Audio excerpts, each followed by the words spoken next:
मैंने आपको बताया था कि फंडामेंटल राइट्स क्या क्या होते हैं।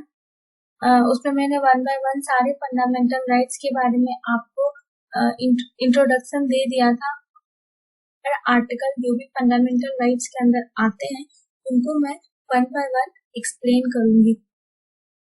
तो आज के आर्टिकल में मैं राइट टू इक्वलिटी को बताने वाली हूँ। जैसा कि मैं आपको पहले भी बता चुकी हूँ कि राइट टू इक्वलिटी जो है वो हमारा आर्टिकल्स 14 to 18 के अंदर आता है। तो सबसे पहले है कि आर्टिकल 14 में दो चीजें लिखी गई हैं। फर्स्ट है हमारा इक्वलिटी बिफोर लॉ और दूसरी चीजें है हमारा equal protection of law with in the territory of India. अब मेन चीज ये है कि इन दोनों के बीच में क्या कॉन्सेप्ट है, इन दोनों का मतलब क्या है। सबसे पहले मैं आपको बताऊंगी कि जो इक्वलिटी बिफोर लॉ है ये हमारा ब्रिटिश कॉन्सेप्ट है। ब्रिटिश के कॉन्स्टिट्यूशन से इस चीज को अडॉप्ट किया गया है और इक्वल प्रोटेक्शन ऑफ लॉ जो है वो अमेरिकन कॉन्स्टिट्यूशन से लिया गया। इक्वलिटी बिफोर लॉ का मतलब है कि अगर कोई भी पर्सन, सपोज कोई दो पर्सन है, एक हमारा किसी स्टेट के सीएम है या सीएम कह लो या फिर कोई भी हाई प्रोफाइल पर्सन है और एक कोई कॉमन सिटीजन है, अगर उन दोनों ने सेम क्राइम किया है तो उन दोनों को इक्वल पनिशमेंट मिलेगी।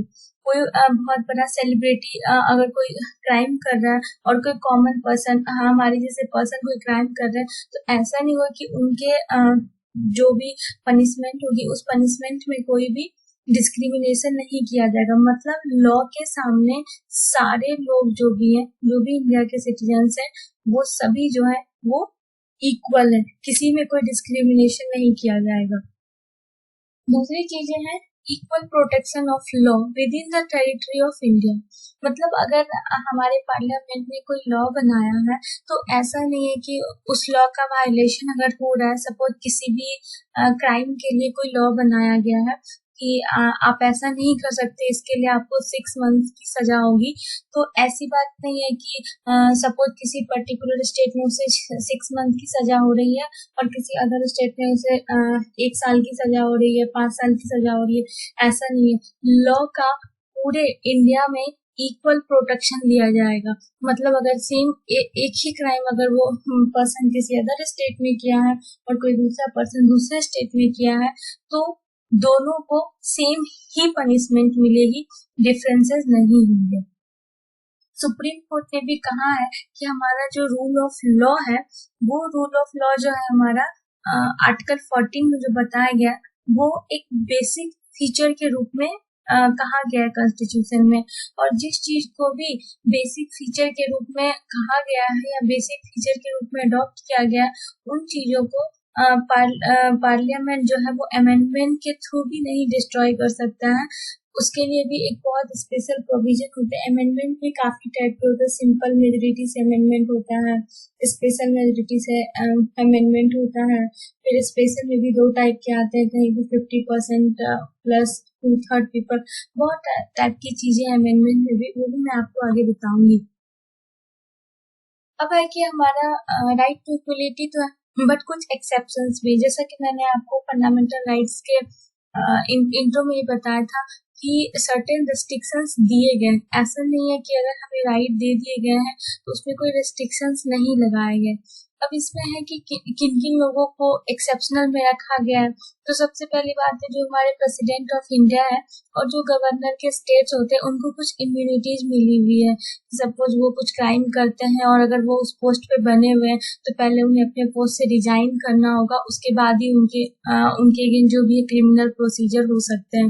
ये सब मैं आपको जब प्रेसिडेंट ऑफ इंडिया और गवर्नर ऑफ स्टेट्स बताऊंगी तो उस समय मैं आपको ये सब जो है वो प्रेसिडेंट के पावर्स के अंदर आते हैं, तो वो मैं वहां पे बताऊंगी किस तरह से प्रेसिडेंट और गवर्नर को स्पेशल प्रिविलेज मिले हुए जो कि आर्टिकल 361 में मेंशन किया गया है। नेक्स्ट है हमारा कि आए दिन हम देखते हैं कि पार्लियामेंट के अंदर बहुत सारे जो भी हमारे MP MLA वगैरह हैं वो कुछ भी बयानबाजी करते रहते हैं जिसका कि कोई भी रेलिवेंस नहीं होता है किसी चीजों को लेके। तो क्यों करते रहते हैं? अगर उस पे कुछ एक्शंस लिए जाने होते तो ऑब्वियसली वो ऐसा नहीं करते।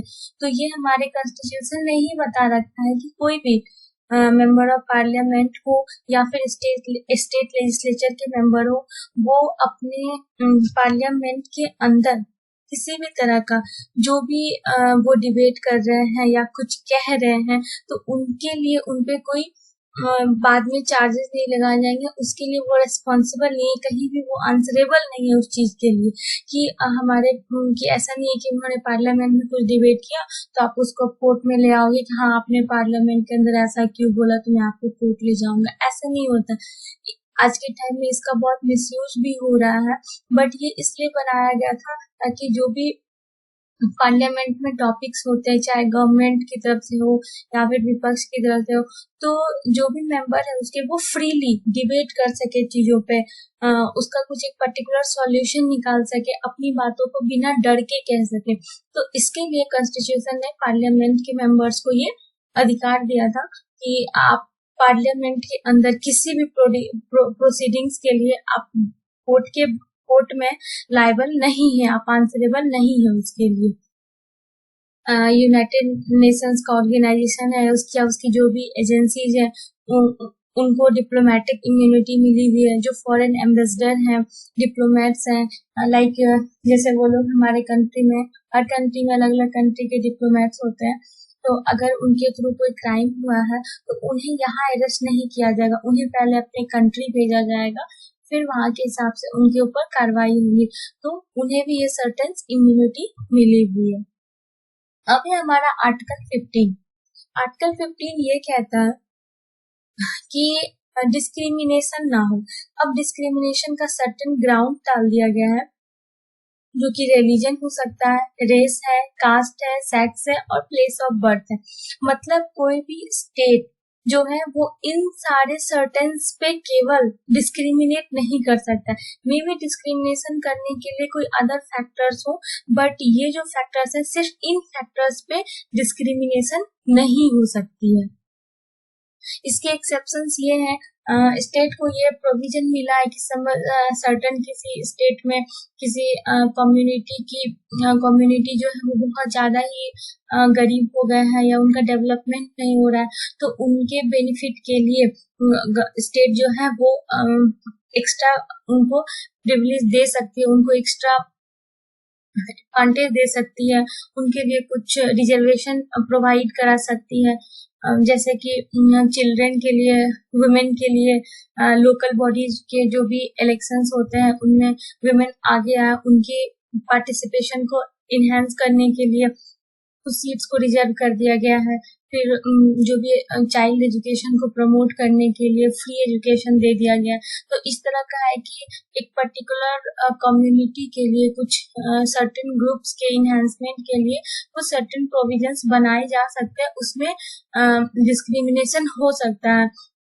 दूसरी बातें हैं कि जैसे कोई सोशल या इकोनॉमिकली एडुकेशनली बैकवर्ड क्लासेस के सिटीजन्स हैं, तो लाइक जैसे शेड्यूल कास्ट है, जब हमारा कॉन्स्टिट्यूशन बना था तो उस टाइम पे हमारी जो कंट्री थी वो डिफरेंट कास्ट में डिवाइडेड थी। कुछ कास्ट बहुत ज्यादा ही एडवांस थे और कुछ कास्ट बहुत ज्यादा ही पिछड़े हुए थे। तो जो पिछड़े हुए थे उनके अपलिफ्टमेंट के लिए कुछ रिजर्वेशंस की स्कीम लाई गई, वो मैं आपको बताऊंगी आगे जब मैं अमेंडमेंट सारे बताऊंगी आपको, तो मैं उसमें बताऊंगी आपको कि किस तरह के रिजर्वेशन में अमेंडमेंट किए गए और किस कास्ट को किस तरह का रिजर्वेशन मिला और क्यों मिला, वो सारी बातें मैं आपको आगे और बताऊंगी।